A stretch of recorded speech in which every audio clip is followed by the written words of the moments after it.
delegates, Muslim delegates. Yes. Okay. Onward. Tonight we have a great program. Say No to Nukes with guests William Hartung and Yasmeen Silva. We'll introduce them in a minute. First, some updates. Donica, you're here? Donica is going to update us on Palestine. Oh, that's what I'm updating you guys on. Or Yemen. So Ariel asked me about the arms sale. So okay. I can update on the arms sale. Right. So a couple of weeks ago, we got news that Boeing was selling $735 million in weapons to Israel. According to the legislation that is the cornerstone for arms sales in the United States, Congress has 15 days to introduce a resolution of joint disapproval. Towards the end of 2 weeks ago, that was when the 15 days was up, Senator Sanders introduced a resolution of disapproval. Didn't really get introduced in time. So on 2 Fridays ago, the State Department approved the export license for that deal, which means the joint resolution of disapproval is kind of, not useful anymore. But that doesn't mean that our advocacy has to stop. There are still multiple routes for blocking this arms sale. Granted, it would be difficult and historic, still worth trying. There's a few routes we can take. We can ask Congress to introduce regular legislation to block the arms sale, because Congress can stop an arms sale up until delivery. So that's still an option. We can get the State Department to revoke the license. CODEPINK has an action on that right now. If you go to codepink.org/Palestine, there is a petition to Antony Blinken to revoke the licensing for the export. We can also petition President Biden to stop the delivery of the sale. So there's still a few routes we can take. And according to the Foreign Assistance Act, which is says how arms sales are supposed to work in the United States, in Section 502B, it says that our weapons sold to countries cannot be used for humanitarian violations. And according to, we've all seen the videos coming out of Gaza and Yemen, according to, Human Rights Watch, B'Tselem, etc., we know what U.S. weapons are used for in Palestine and in Yemen, and technically the law is on our side here to block weapon sales. So that is all I have, but there are still multiple routes. Stay optimistic, keep calling Congress, keep, demanding the State Department revoke the license. Thank you, Danica. And if you have a link that you want to post in the chat to the petition, that would be terrific. Awesome, I'll drop it. There's another update to that, which is that Lindsey Graham today announced that Israel is going to be seeking another $1 billion from the US taxpayers to replenish its stockpile of interceptors for their Iron Dome.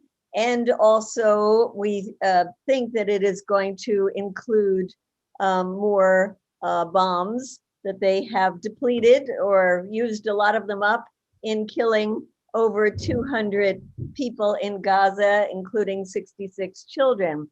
So now, in addition to the $3.8 billion that we give them every year, they want another $1 billion for a bonus for having killed all these people. And the defense minister, Benny Gantz, is coming to DC on Thursday to meet with US Defense Secretary Lloyd Austin. And they're also going to be pushing the US not to rejoin the Iran nuclear deal. So there is a lot for us to do to try to stop this new $1 billion, in addition to what Danica talked about, which is weapons sales.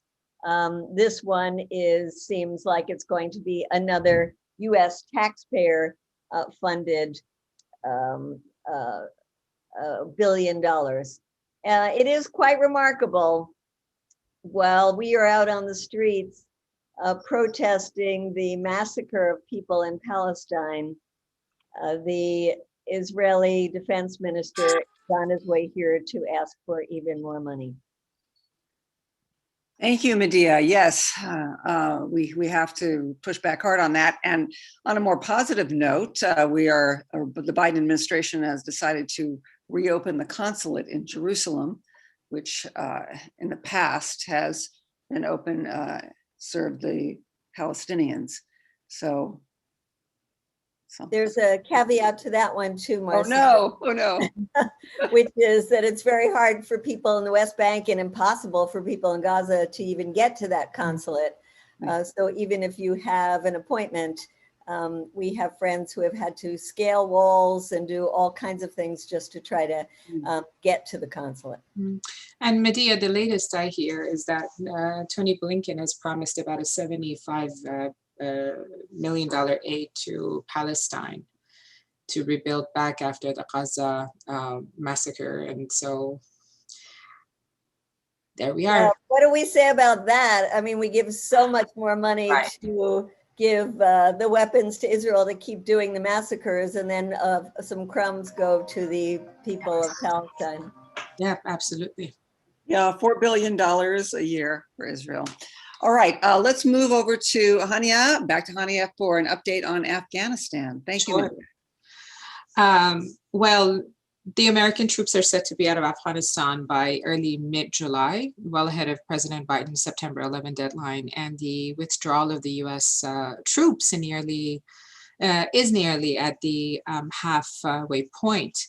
For the first time in 2 decades, the U.S. says it will have no troops and or contractors in Afghanistan, and the CIA and the Special Forces teams will no longer work from bases in the eastern part of the country.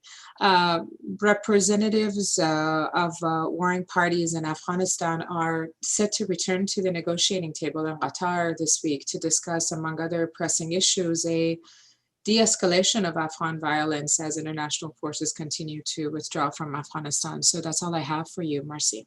Thank you, Hania. Well, tonight we have a very important program, Say No to Nukes. Please take a look at the chat. We've listed our speakers, William Hartung and Yasmeen Silva, as well as a link to articles of interest, one of them a link to the breakdown of Biden's military budget. You may want to take a look at that, save the chat. Our guests will also be breaking that down tonight. And now I'm going to turn to our first guest. Welcome, William Hartung. He is the Director of Arms and Security Program at the Center for International Policy. He's also a noted author who wrote Profits of War, Lockheed Martin, and the Making of the Military-Industrial Complex. He also co-authored with Miriam Pemberton, Lessons from Iraq, Avoiding the Next War. Welcome, William. Yes, and Marcy, he's a comedian and a magician. You're kidding. I don't know about magician. That's news Yeah, to me. you throw the missiles. Oh, yes, exactly. Well, things aren't as funny as they should be, but I'll do my best. I'm going to talk a little bit about the profiteers of Armageddon, as I call them, companies that make money by putting the future of humanity at risk. And as you probably know or have seen, the Pentagon wants to spend $1.7 trillion over the next 3 decades building a whole new generation of nuclear weapons. And a good chunk of that money is going to go to just 4 companies, Northrop Grumman, Lockheed Martin, General Dynamics, and Raytheon. And if you work for one of those companies, you got good news on Friday afternoon, because the Biden administration announced it wants to spend $750 billion next year on the Pentagon and on work on nuclear warheads at the Department of Energy. So $750 billion going for those purposes. And that's a huge sum. It's far more than was spent at the peak of the Korean or Vietnam War or the Reagan buildup of the 1980s. It's 3 times what China spends, even though we're supposed to be shaking in our boots about the Chinese quote unquote threat, 10 times what Russia spends. And as I said, one of the highest levels since World War II.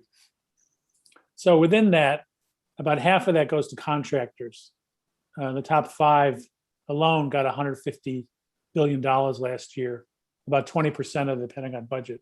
So basically 1 out of every $5 that goes to the Pentagon goes right back out the door to Lockheed Martin, Northrop Grumman, Boeing, Raytheon, General Dynamics, the big 5 weapons contractors. So all the talk about this being needed for the troops is kind of neglecting the fact that a lot of it goes to enrich corporations, many of whom pay their CEOs 20 million and more per year, 500 times what the average private coming into the services would make.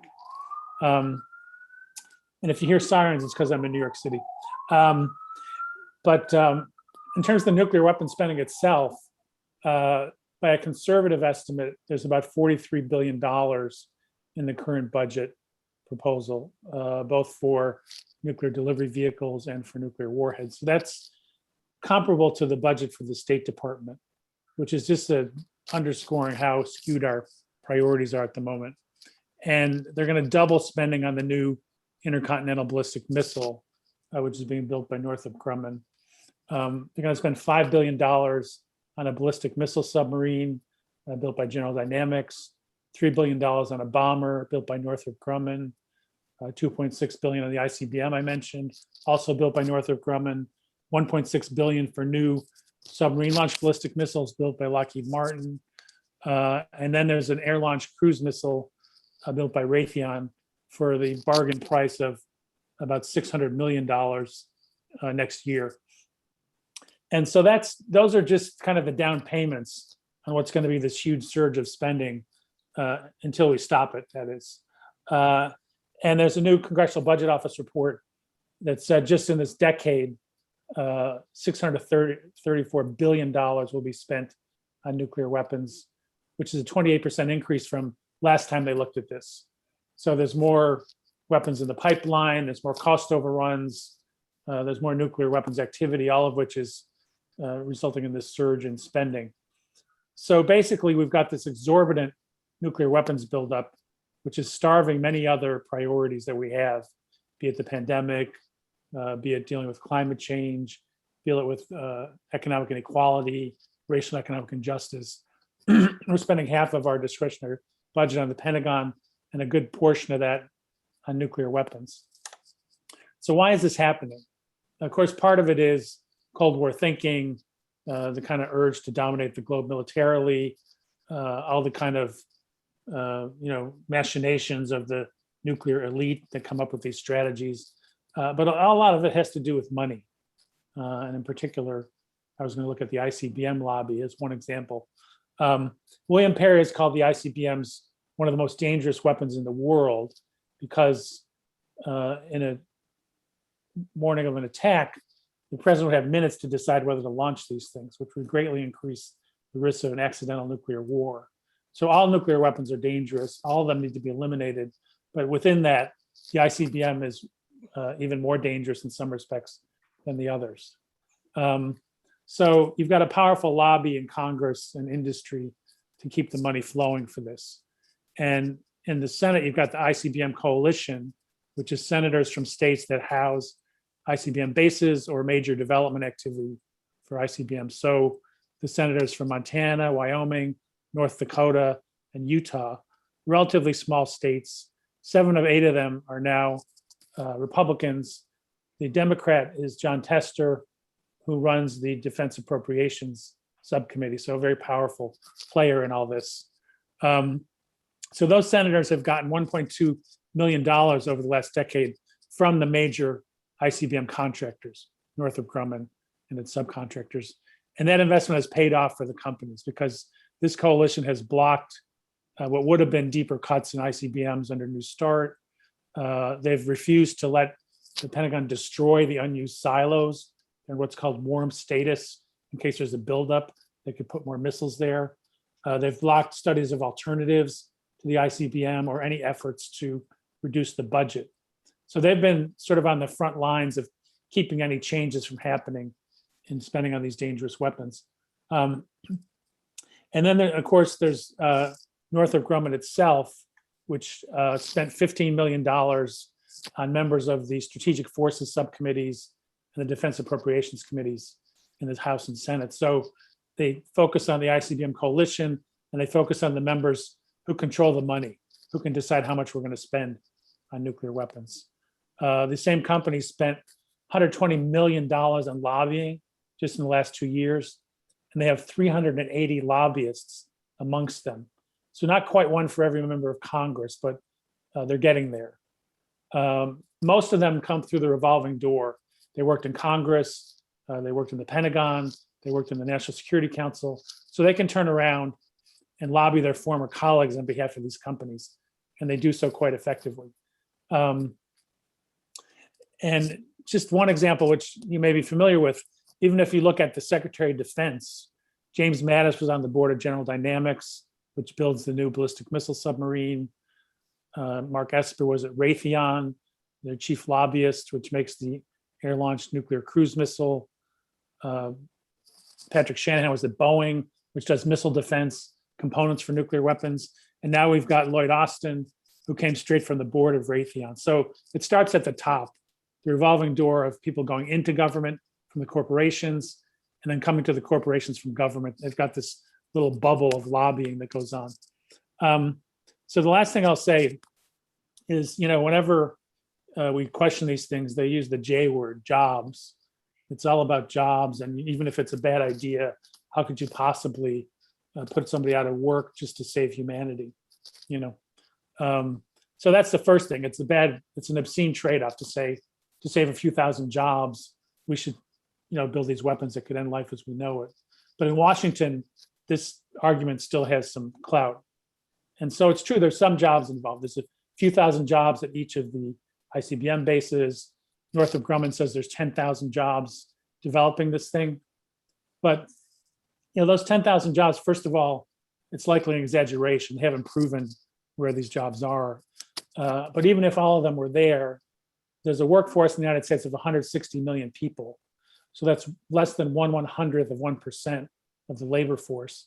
Certainly we can find other places to employ these folks, other ways to do it, especially since any other kind of spending creates more jobs than Pentagon spending. You get 40% more jobs from green energy or infrastructure, twice as many jobs from education or healthcare. So a relatively small investment in terms of the vast resources of the federal government would create many more jobs than are created by this new ICBM program. And then in terms of the bases, there have been many success stories where military bases have closed and they've created more jobs afterwards in civilian pursuits. So the Pentagon has a report that I got a hold of that they've yet to publish that shows that 36 bases, they created a net increase of 157,000 jobs spread across those 36 bases after they got out of military and into civilian activities. So even in the small states where these bases are, there would be alternatives if the government put its mind to it. So the bottom line on jobs is the more we spend on nuclear weapons, the more jobs we're destroying that could exist in other parts of the economy. So I'm going to leave it at that, except to say that, it's good that we're here because there's a lot of work to do. But citizen action has made a difference in the past. The Nuclear Freeze campaign pushed Reagan off the brink of nuclear war, initiated major nuclear weapons reductions, the ban the bomb movements, stopped above ground testing of nuclear weapons. There have been victories along the way, stopping some very egregious new nuclear projects from getting off the ground. And so I think we're at a time now where people are starting to see that we've got more important priorities than wasting more money on nuclear weapons. And so I'm very honored to be here with you all who are going to not only listen to me drone on, but are going to actually take action. So thanks. Thank you, William Hartung of the Center for International Policy. Great honor to have you with us tonight. And I'm glad you mentioned the power and the success of the nuclear freeze movement. It can be done. And we'll talk more about that. I see Susan posted in the chat, need a just transition for munitions weapons workers. I couldn't agree with you more. And we're going to take that subject up later on, possibly in July on CODEPINK Congress. So stay tuned. And now, Medea, please introduce our next guest. Yes, wonderful. Thank you so much, Bill. And for the people watching, remember you can put your questions in the chat. You can also introduce yourselves in the chat. And our next speaker is one of those wonderful activists, Yasmeen Silva, who is the partnership manager for a great organization called Beyond the Bomb, working with grassroots coalitions to advocate for no first use policy, end sole authority, block spending on new nuclear weapons, and increase Superfund support for cleaning up the toxic waste from nuclear weapons production and testing. Prior to working at Beyond the Bomb, she was a field organizer for Global Zero and Fight for 15. Thank you so much for being with us, Yasmeen. Thank you so much for having me. It's really wonderful to be in a virtual room with so many activists and so many people willing to take action. And thank you to Bill. I mean, a lot of what he said has really laid the groundwork well, I think, for why we need to take action. So I'm going to approach this in a slightly different direction. So it's been said, but since the end of the Cold War, we've seen movement to reducing our nuclear arsenal, and that's thanks to pressure from activists like all of us on the line tonight, and the steps that we were willing to take. However, during the last minute administration, we really saw a reversal on all of the strides that have been made, not just on nuclear weapons and foreign policy, but on our domestic rights as well. So fighting for a world that we want to see is always an uphill battle, but in today's landscape, I think it's even more important because I think we have, not only do we have an opportunity, but there are a few threats as well. So global tensions, as we know from that update at the beginning of the call, are at an all-time high. Warhawks and defense contractors, as Bill mentioned, feel entitled to profiteering off others' suffering. And we've seen the US and other nuclear armed states shun a new treaty to prohibit nuclear weapons. And we know that if nuclear weapons exist, it's only a matter of time before they are used, whether that's by accident, miscalculation, or on purpose. And there's just too much at stake for us to wait around and not take steps to mitigate that risk. So every step we can take makes us a little bit safer and able to invest in our communities. And it means less dollars in the pockets of those who profit off of war, and again, in priorities that we care about for our communities. So what do we do about it? So in the United States, we are in a unique position to influence not only our own policy, just due to the fact that the US has one of the largest nuclear arsenals and is the only country in the world to have used these weapons in wartime. But many other nations look to see, and especially other nuclear armed nations, look to see what the US will do when crafting their own nuclear doctrines. So experts have cited that a major step that we can take towards a world without nuclear weapons is to adopt a no first use policy. So no first use does exactly what it sounds like. It means the United States will not use a nuclear weapon first. And it does the most to reduce risk of nuclear war while paving the way for a world without nuclear weapons. And we'd be in company of other nuclear armed states. Both China and India currently have no first use policies. And by having a no first use policy, the US really opens the door to true diplomacy that can set us back on that path towards the total elimination of nuclear weapons. But we also need to defund first use and other weapons. Like Bill said, one example that I'm going to focus on a bit is the sea-launched cruise missile. And this, it's frustrating to be fighting this fight and to be having to take action on this because it's a weapon that Obama retired, that Trump brought back. And Bill mentioned that funding that we saw come out Friday out of the Biden administration. Biden has set aside funding for the sea-launched cruise missile.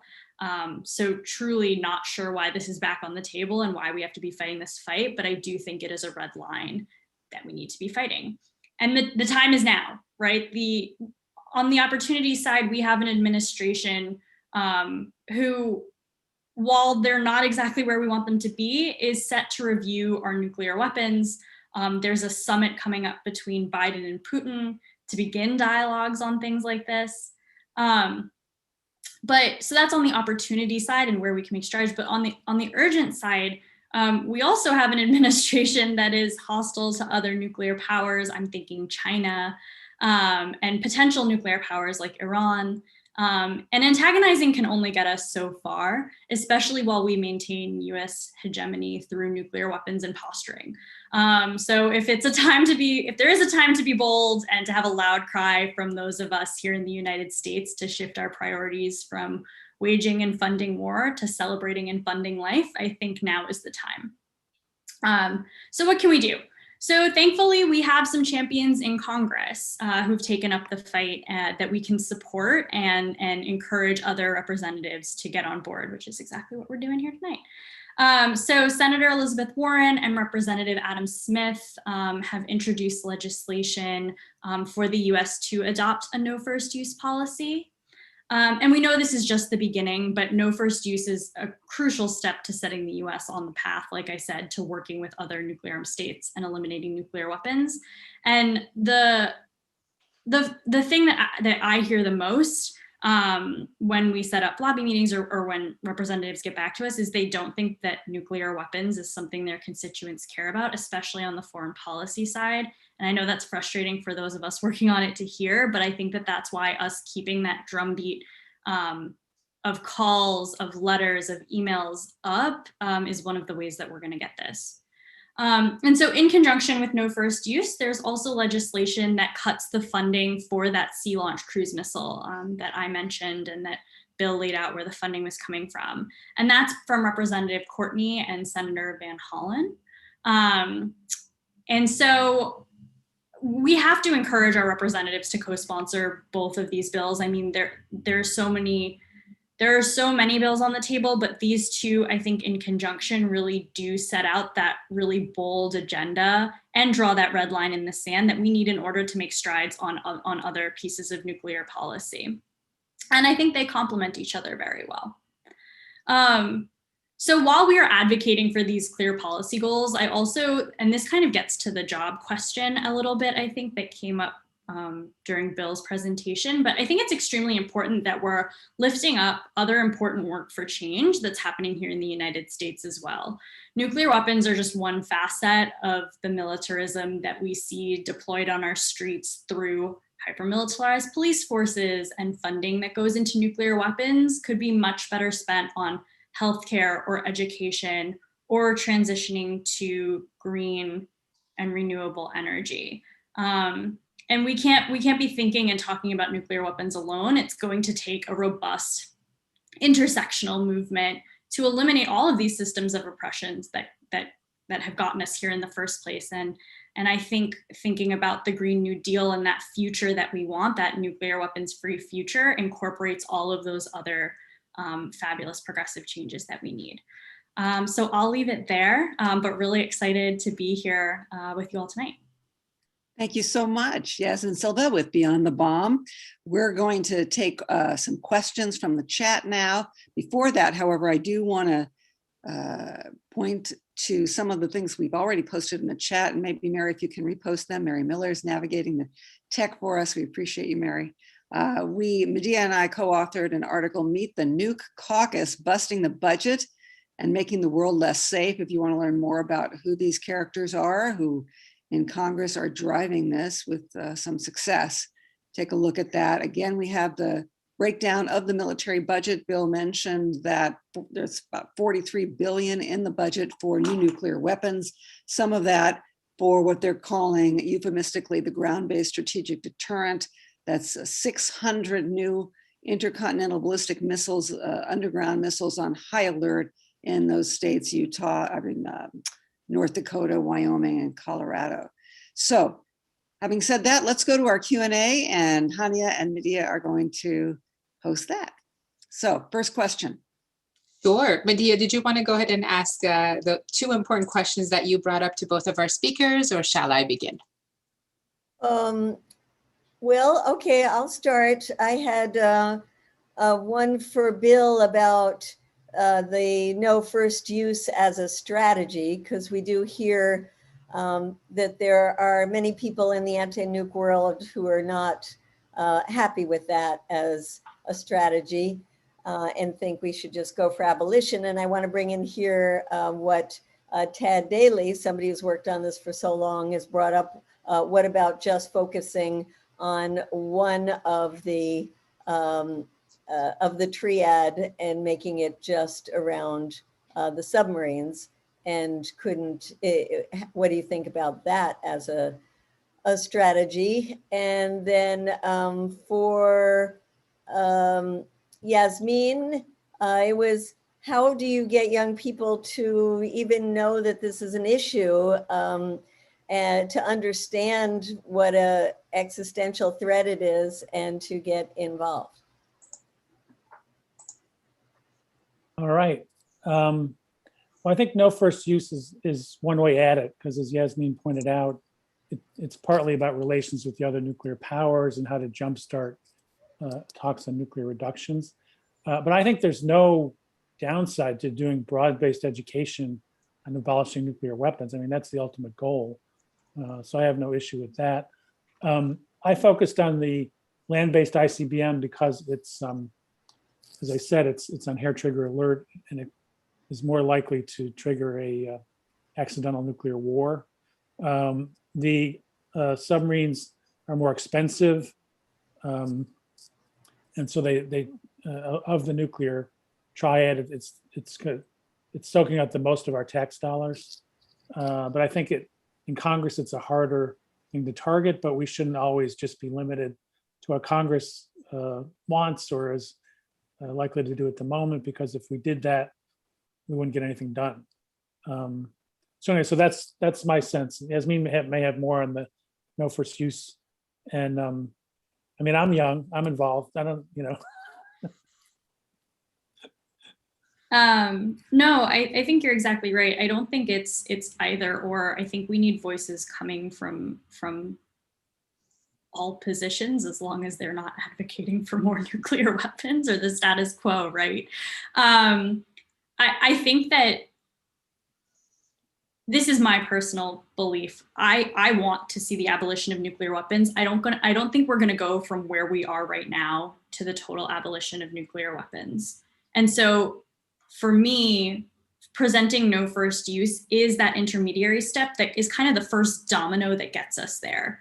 And that's to say though, that if we're not also advocating for abolition and we don't keep that in mind, we're not going to achieve that, right? So I think we need to be loudly calling for that and working hand in hand, those of us who are working with legislators for those intermediary steps and those of us who want to see a world without nuclear weapons right now. Like, if we're not communicating, if we're not working together, we're not going to get to the end goal. But that's a personal thing. And I welcome, like, if you believe very wholeheartedly that it's abolition or nothing, like, let's have a conversation, because I think that that's worth having.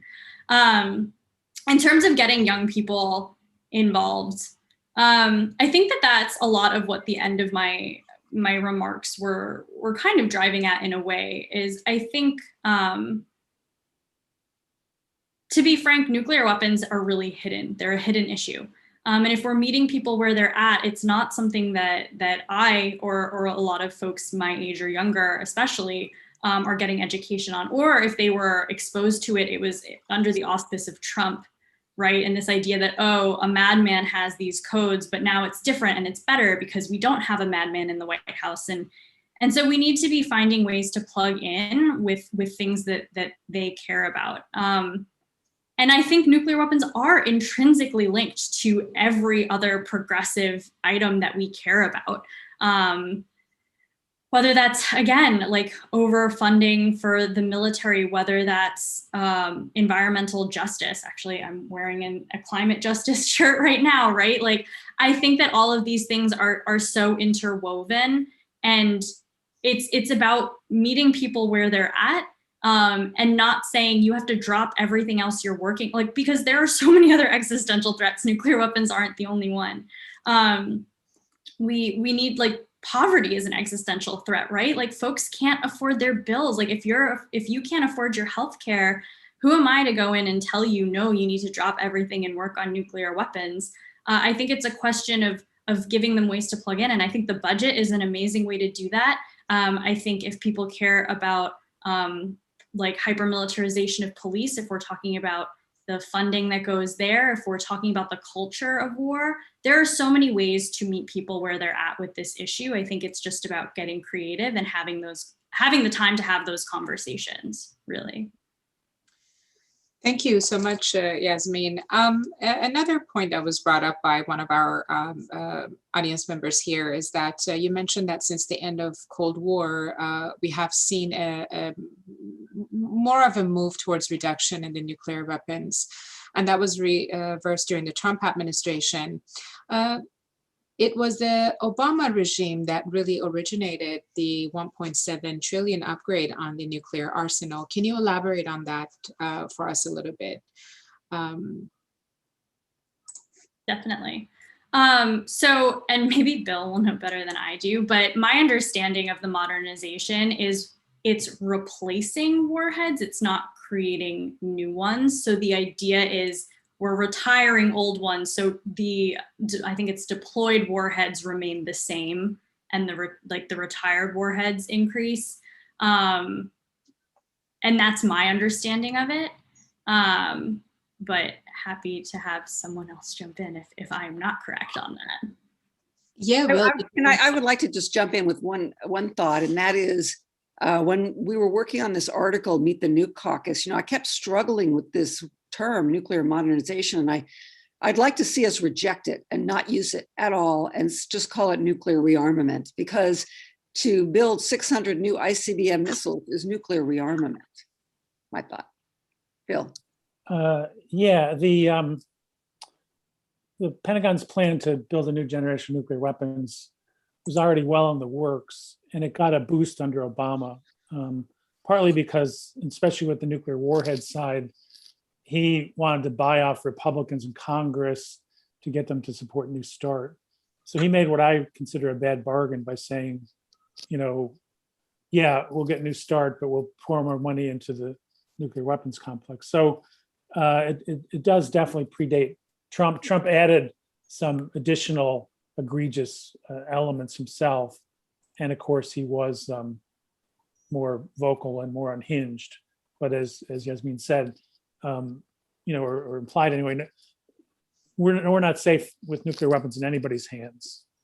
So the idea that Trump, in that sense, makes us say him not being with his finger on the button makes us safer is not necessarily the case. I have a question. What are the environmental risks, downsides with production of new nuclear warheads? Do you want me to start, Yasmeen? I can. Sure. Well, I mean, the whole cycle from the mining of the uranium to the working with these materials in the factories to the waste that's produced as part of the nuclear weapons production complex, which is not part of that 43 billion in spending. There's tens and tens of billions of dollars to clean up current and former nuclear weapon sites, much of which may not be even able to be cleaned up. So there's excess cancers. There's still the legacies of nuclear weapons testing in the Marshall Islands and in the western part of the United States. So, and this, there's the movement of nuclear materials around the country. So there's many environmental issues surrounding nuclear weapons. Essentially, they're killing people even without being used because of the environmental impacts. Yeah, I spend a lot of my time actually talking with nuclear frontline communities and impacted communities, and the US hasn't even begun to reckon with the harm that it has caused to so many indigenous, low income, and communities of color.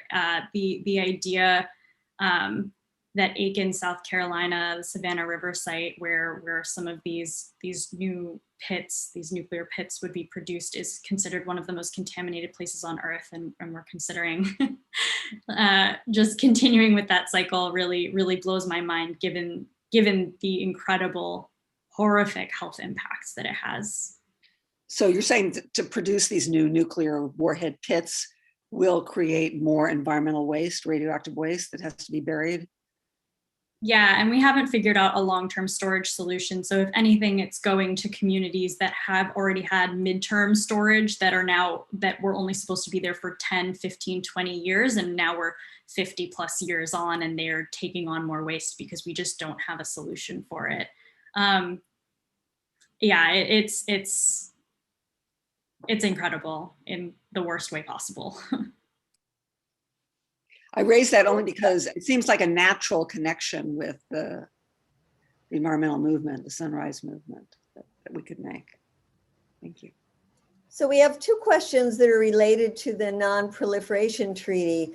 One from Laura Gibney, who asks, is the US itself violating the Non-Proliferation Treaty through the development of new or replacement nuclear weapons? And then Jim from Milwaukee added, how do we use our obligations under the NPT as leverage in our discussions? So maybe we can start with you, Bill, and then see if Yasmeen wants to add to that. Well, under Article 6 of the treaty, the declared nuclear powers should have long ago eliminated their nuclear arsenals. So to be building a new generation of nuclear weapons is certainly a violation. So in that sense, in terms of leverage, it's already international law under the NPT that these weapons should be gone. And now we've got that strengthened by the UN nuclear ban treaty, which is perhaps a more direct route to the same goal. So yeah, I would say not only they're illegal, immoral, but unbelievably destructive. So there's really many different angles, but there are kind of international treaty related links that I think we could certainly make to strengthen or advance our case. But can I just delve into that a little more? Is there any international entity that can sanction the US for violating the NPT? Well, I mean, it's a question of power.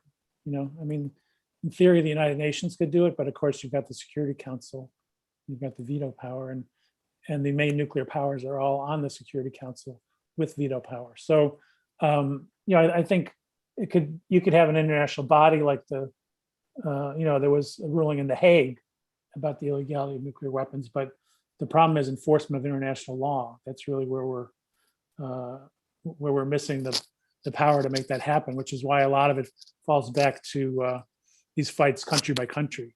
I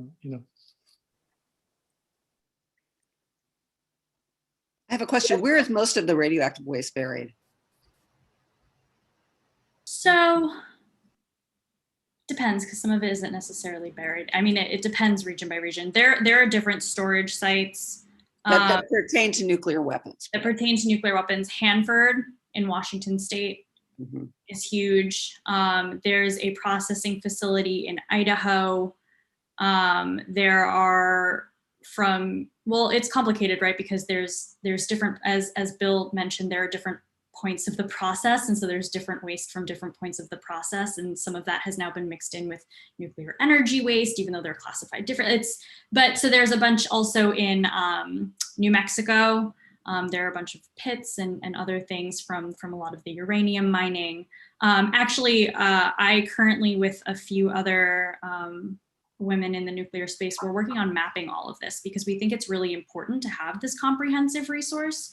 So we're working on mapping not only contaminated sites, storage sites, testing sites, but manufacturing sites. Like we want to really get a handle on where the nuclear system is in the United States so we can better connect with communities there and advocate across issues to eliminate nuclear weapons. So stay tuned for that. Thank you. Yeah, I mean, I think that's essential to connect with frontline communities. I imagine there are probably indigenous communities that are most impacted, and to shine a spotlight on that, to get people there to show up. Thank you. Other questions? Hania, you want to ask one of the other ones? You're on mute. We can't hear you. We can't hear Hania. Mary, can you unmute her? So in the meantime, somebody asked, there's so many good things being discussed in the chat. We have fabulous anti-nuke activists like Alice Slater and Jackie Cabasso and Tad Daly and Jean Haskell and all kinds of people posting great things in the chat that we should save and people should read them. And in the meantime, Hanya, are you unmuted to ask one of the questions? Well, Alice has her hand up, so maybe if we could unmute Alice and let her speak. Thanks. I mean, this is really good because there's like people that really know a lot of this and it's not out there yet. For instance, there's a network, the Alliance on Nuclear Accountability, that works in all the grassroots communities where they've been making the bomb. It's been in existence since the 1970s and they work together. Ralph Hutchinson from Repper and Jackie was part of the Lawrence Livermore. There was a whole network. That the waste, nothing has been done with the waste. It lasts for 350,000 years. We stopped them from burying the reactor waste in Yucca Mountain, but the military waste, which is the same, every indigenous site where it was mined, there's birth defects and cancer and the downwind is from it's been a disaster. And it's in leaking tanks all over. I mean, it's just a mess. So I don't know what I'd like to know why we can't all get behind Eleanor Holmes Norton, who has a legislation to abolish nuclear weapons, join the ban treaty, obey the NPT, and use all that money for economic conversion of the weapon sites, like part of the Green New Deal. I mean, it's on the table. We have 10 members. Nobody's talking about that. You know, there's like a lot of energy and foundations and organizations behind, you know, other smaller steps like get rid of this weapon or give a statement, no first use. You know, all these are good, but why aren't we putting the big thing on the table? We actually have a law there. Who is in one legislature besides Eleanor Holmes Norton? I mean, she did get some people on it. You know, we ought to look at that. That's the only abolitionist legislation I've seen. Well, it's how many? You want to respond to Alice? I never disagree with Alice. See, when people were saying we could never get a ban treaty, Alice was there working on it. So I think her vision is well worth following, you know. And I see Jackie's been writing a lot. Do we want to unmute Jackie?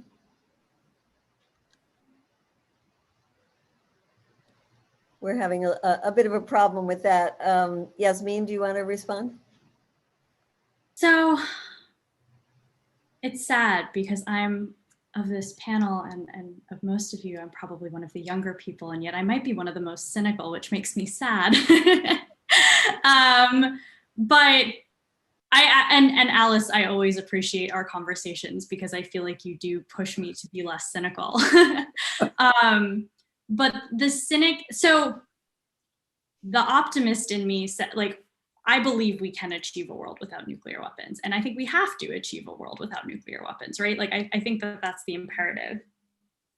But I think operating within the system as it exists right now means that some of us have to still be pushing for those incremental steps in order to create the political will to get there, and in order to put those steps in place that set the US and other nuclear armed states up. So this is where I was saying before that I think it's still important for people to be pushing that legislation and contacting your members of Congress around abolition and letting them know that, like, that's where you stand, but also have you seen these other pieces of legislation? Because the way I equate it is we aren't where we are right now in the healthcare conversation in the United States if there weren't people pushing for single payer when Obama introduced Obamacare, right? Like, if we aren't constantly renegotiating, because we're having this conversation right now, and there are people on the right who are saying we need to go back to Cold War levels of nuclear weapons. And I think that's absurd. And so I think we need to, by having us still talk about abolition and not putting that off the table, we are opening the political space to move the needle to get those changes that make us safer and work towards that goal. But again, I think I'm the most cynical person here, and I'm sorry about that. But Alice, let's have a conversation soon, because I enjoy our conversations. Thank you. If I can just do one quick thing, I don't want to, we are rejecting offers ever since Stalin asked Truman to turn the bomb over to the UN, and we didn't. And Reagan rejected Gorbachev's offer because Gorbachev said, let's get rid of all of them. And he said, but don't do Star Wars, and we refuse to do that. And China and Russia keep saying, do a treaty to get weapons out of space, and then we'll talk about nuclear disarmament. They're saying that all the time. Nobody knows this. We think, we don't know how we are rejecting other people's offers. It's not impossible. What's impossible is the United States of America, because we're in the grip of this corrupt system that Bill described so baldly. I mean, they own everybody, and that's why we can't even talk to Russia and China, who are the big, we're making them the enemies. We ran out of terrorists, so we got to make them the enemies now. Thank you, Alice. And on the subject of China, please join us on June 15th. We will have Madison Tang of our China's Not Our Enemy campaign and others talking about this new bill that has been introduced by Senator Schumer. That's a very dangerous bill. It's called the U.S. Innovation and Strategic Competition Act of 2021. CODEPINK will be sending out petitions to sign on this bill. It's dangerous because it gins up a Cold War with China. It reads like a manifesto of hate. It expands U.S. militarism in the South China Sea and undermines our climate envoy John Kerry's agreement with China that was negotiated around Earth Day to jointly work on strengthening the implementation of the Paris Accord and achieving carbon neutrality. So it's really a horrific bill, but tucked inside this bill is $250 billion, a lot of it for technological innovation hubs in cities. So we are seeing some support from surprising elements of Congress, and we want to make sure that we send a message that we will not support this bill. So stay tuned for that.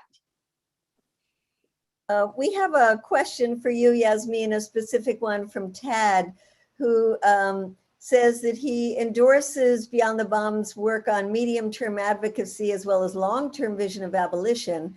But for some reason, he can't understand Beyond the Bomb recently stopped advocating for ending presidential sole authority to initiate a nuclear launch. You don't oppose it, you just stop talking about it, even though Ted Lieu and Ed Markey have a bill about it. Why? Yeah, we definitely don't oppose it. I think it's more, to be honest with you, bandwidth and our approach. So like I mentioned before, we're working with activists who are working on a bunch of different issues. And so for us, we like to key in and focus in on certain things that folks can take action on. And so for us, that's no first use. So if it was a decision between working on no first use and sole authority, to be honest, I think no first use is a stronger step. And the idea that it would, was Marcy, did you say something or am I? No, we hear you. Oh, okay, sorry, I'm just getting some weird feedback. But the idea that it would go to Congress to be able to launch a nuclear weapon, that doesn't go far enough for me, speaking on a personal level, not speaking on a Beyond the Bomb level. So we think that it's still an important step. It's just when we're talking to our activists and we're trying to focus them in on some very, like I said, I focused on 2 key pieces of legislation tonight. That's no first use in the SLCM. And that's just because that's what we're focusing our activists in on. It doesn't mean that we don't care about the GBSD or Soul. Can you not use the acronyms, Yasmeen? Apologies. Thank you. No, thank you. We have a thing at Beyond the Bomb. We call it the jargon giraffe. And if somebody says an acronym, you put up your jargon giraffe. So thank you for jargon giraffing me. So GBSD stands for the Ground-Based Strategic Deterrent that I believe Bill covered in his presentation. And sole authority is the idea that only the president can launch a nuclear, or the president has the sole authority to launch a nuclear weapon. And so what Markey and Lou's bill would do would be make it so, like a declaration of war, Congress could come together and launch a nuclear weapon like a declaration of war. And so for us, if we are able to our activists, put no first use forward on the table, like I was saying, moving the needle of what center is, if a bunch of Congress people are hearing about no first use and then they're approached with sole authority, they're gonna equate them. Actually, we see that already happening when we go to talk to folks. They're like, oh, sole authority too. So for us, if we're approaching with the stronger thing, it really advocates for both things at the same time. So this is a longer conversation and we're coming up on the hour. We certainly want people to stay for the action portion of the Capitol Calling Party. So any suggestions before we thank you and unmute and thank you? Any suggestions on next steps for people who want to be engaged here? You're already doing the thing. You're here. Okay. How can they get in touch with you? Oh, perfect. I can put my email in the chat. And we also, just like CODEPINK, are monitoring some of the things like the Strategic Competition Act and others. And so excited to advocate on that. And we definitely update our lists pretty regularly with action they can take on nuclear weapons specific things. So if you're hungry for just nukes, we got you covered.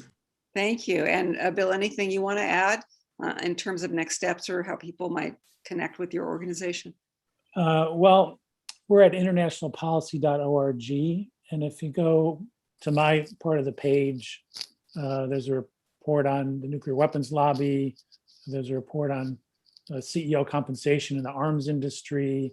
There's a report on how to cut $1 trillion or more from the Pentagon in the next decade. So that's one way. I also write for places like Tom Dispatch, which gets around to various progressive publications. And I mean, my goal really is to create research materials, tools, so that we can use them in activism. So I'm kind of a resource person or translator, however you want to put it. So I'm always open to suggestions of things that we need to know about that would advance our activism. Thank you both so much. William Hartung with the Center for International Policy and Yasmeen Silva with Beyond the Bomb. It's been our pleasure to host you tonight. And we're going to follow up on some of your suggestions right now. Mary, first, everybody, I don't know if we can. I don't know if we can unmute ourselves now. For anybody who wasn't here last week, we had a problem. So we muted everybody this time, but normally we would all unmute and say, thank you, thank you, thank you. You were both fantastic. Yes, we can, you can do But, that. you know, yeah, but my suggestion would be, now that I can unmute myself, my suggestion would be to show love in the chat for our guest speakers, please, and send hearts, emojis, and just tell them how much you appreciate them, I'm sure, as much as we do. So Great idea. And while you're doing that, Mary, if you wouldn't mind posting on the screen the script, and I'm adding a bill that I want us to ask our representatives to co-sponsor. I'm glad that Alice Slater reminded me. HR 2850 calls for nuclear